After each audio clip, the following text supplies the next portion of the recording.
All right, this is part 3 of a 3-part series.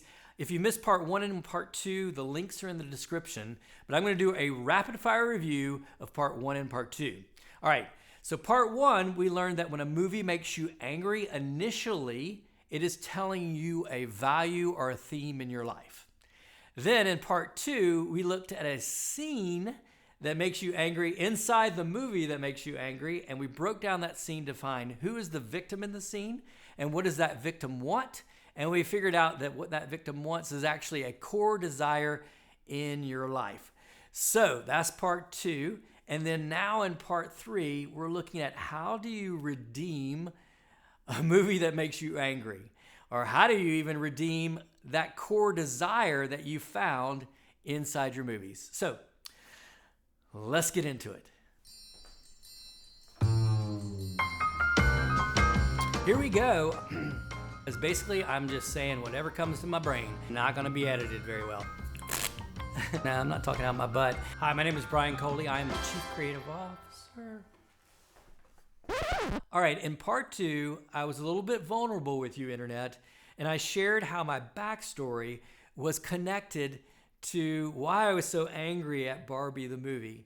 And in fact, it was a very literal thing. I mean, I was, drama kin in high school, and I was always in love with a cheerleader who was Barbie, and I could never get like her true gaze. She instead was in love with wrestler kin, and I was just friend zoned. I would always get the problems of what she was dealing with wrestler kin, but never her love and never her true gaze. And so that's why somehow, when I was watching Barbie, subconsciously, it was relating all the way back in a very literal way to my teenage years. However, I also told you in part 2 that I feel like this idea of chasing after Barbie's gaze is actually something that has been a core desire throughout my entire life.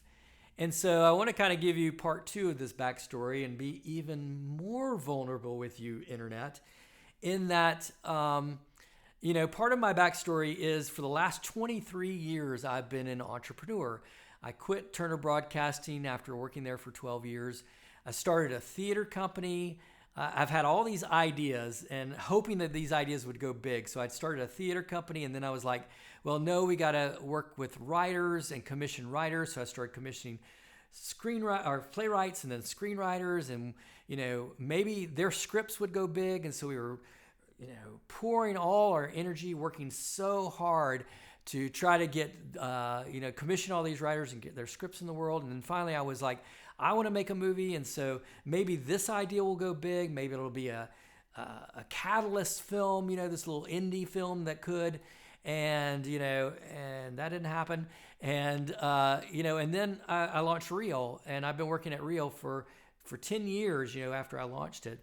And it just seems like, there's this elusive them out there. I don't know who they are, but I've been trying to get their gaze and trying to get them to love me.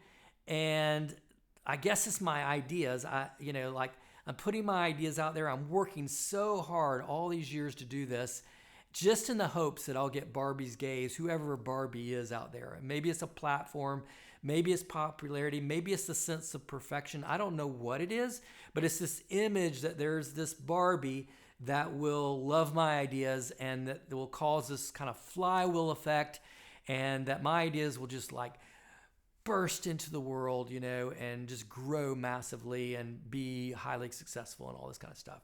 Well, that hasn't happened, right?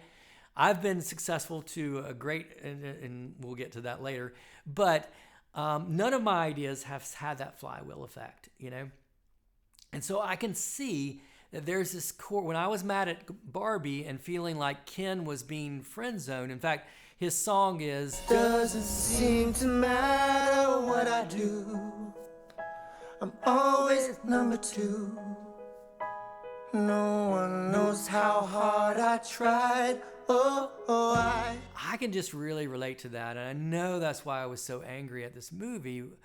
And there's another aspect of my backstory that you need to know. Again, being vulnerable with you, Internet, is that I went to a men's retreat, one of these kind of cheesy men's retreats. But the guy asked me a really a deep question that I'll never forget. He said, "What would you want to hear from your father?" And I immediately knew what it was. It was like that you've done enough, you can rest. And it wasn't that you are enough, it was that you've done enough. And so it connects to that idea of no matter what I do, no matter how hard I try, that kind of thing, I can't get you, Barbie, to look at me, or to be in love with me. And so you can see how this thing just really needs to be redeemed. It's like a part of it is sort of a wounding kind of thing, and the other part of it is a positive thing. Like, for example, I want to say that this core desire I found in Barbie that is true of trying to get Barbie's gaze has motivated me to dream, has motivated me to do things. Like, I look back at my life and I don't really have a whole lot of regrets because I got to do so many things. I mean, I made a movie. All these things were as a result of just this motivation of dreaming and trying to do something big and seeing my ideas be loved into the world. So there's a positive side of it, but you can pretty much recognize it, that there is a ditch to this that I can easily fall into. So what do you do about that ditch? Like, how do you redeem this? And so I want to give you some tips on how to redeem, when a movie makes you angry. So let's go with tip number 1. Tip number 1 is look inside of the movie and see if you can find a partial redemption. Now, I'm going to go ahead and say you're not going to find a full redemption inside the movie, or else you would probably not still be angry at the movie, right? But there may be a partial redemption. And for me, when I go in the movie and look at the end, you see the scene where Ken has to realize he is enough, meaning that he is good enough without Barbie and without Barbie's gaze. And that is a truth that I probably need to hear with regard to redeeming my desire and redeeming this movie a little bit, is that, this elusive Barbie's gaze that I've been after, I have to kind of come to a place where I'm enough without Barbie's gaze, right? And so that's one aspect of redeeming it, is this a partial redemption inside the movie. Now, the reason I say it's a partial is because that still doesn't really satisfy me for some reason. Like I told you a minute ago, I want to know that I've done enough, not that I am enough. So that's missing in there as far as my story and why it doesn't really redeem it. As well as I really want to see Barbie and Ken at the end of the movie. Like, to me, I really want Barbie to fall in love with Ken at the movie, and I want them to be together. And so there is an aspect of this that's just not enough for me as far as the redemption of the movie at the end. So when that happens, you move on to tip number 2. Tip number 2 is rewrite the dang thing. I mean, you have it in your power to rewrite it so that your desire that you want for the character is met. So for me, I'm going to rewrite it so that Barbie totally falls in love with Ken, and it's Ken and Barbie world, and that Ken isn't not only a enough, but he's not only done enough, but he has Barbie, right? And so that's my rewrite. I can do that, right? And funny enough, I find that there's almost like a spiritual lens in that rewrite for me. I don't know if it'll be for you, but if you remember back at the men's retreat, the guy asked me, what would you want your father to say to you? And I said, that I've done enough and I can rest. And the next thing he said to me, he said, that's probably what you want your heavenly Father to say to you. That's probably what you want God to say to you.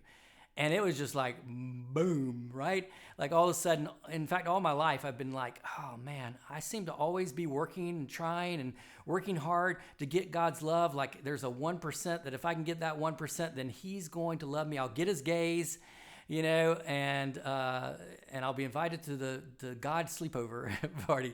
And so for me, that rewrite allows me to see God actually, as Barbie, falling in love with me, really, it's suddenly, kind of rewrites it in a spiritual way for me also. And I don't know if it'll be the same for you, but oftentimes when we do the rewrite, you'll see another lens that you can add on top of it, which is how that happily ever after might be a happily ever after that God wants for you also.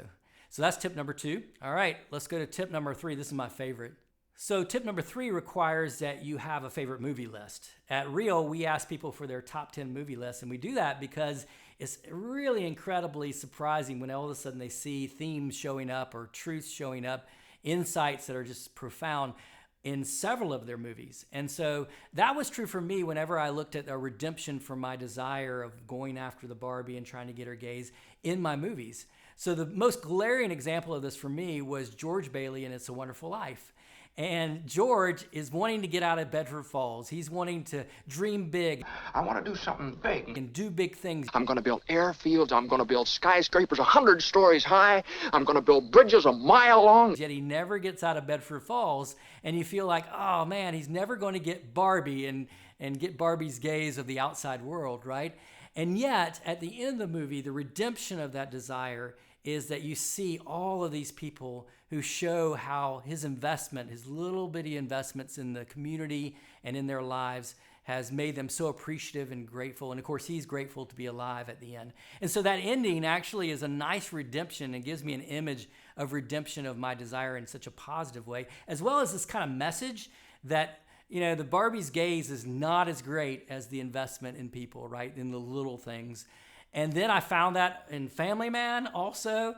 I found it in Stranger Than Fiction, which is on my top 10 movie list. I started seeing this all over my top 10 movie list. And then, you know, even a movie like Moneyball, Billy Bean's kind of Barbie is the World Series. Like, he wants to win the World Series. And so he's doing all this work and working as hard as he can and trying as hard as he can to put together this team. And then he doesn't get the World Series until the Boston Red Sox general manager, spoiler alert, calls him in at the end and offers him this huge job. And he's like, you've changed baseball. Like, baseball will never be able to go back because of what you've done. I mean, anybody who's not tearing their team down right now and rebuilding it using your model, they're dinosaurs. And so, again, it's in those little things that he's been doing that has created this massive impact.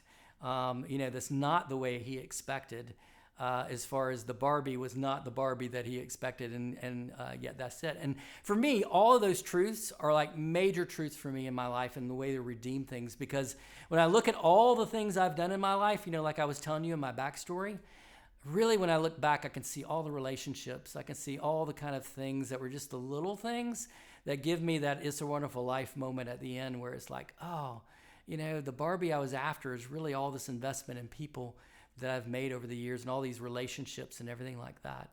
Now, do I still dream? Do I still want, sort of the Barbie and it motivates me to dream? And do I want, my ideas to become big? Yes, it's still a core desire, but you could find sort of a redemptive message in it also that's in your top 10 movies potentially.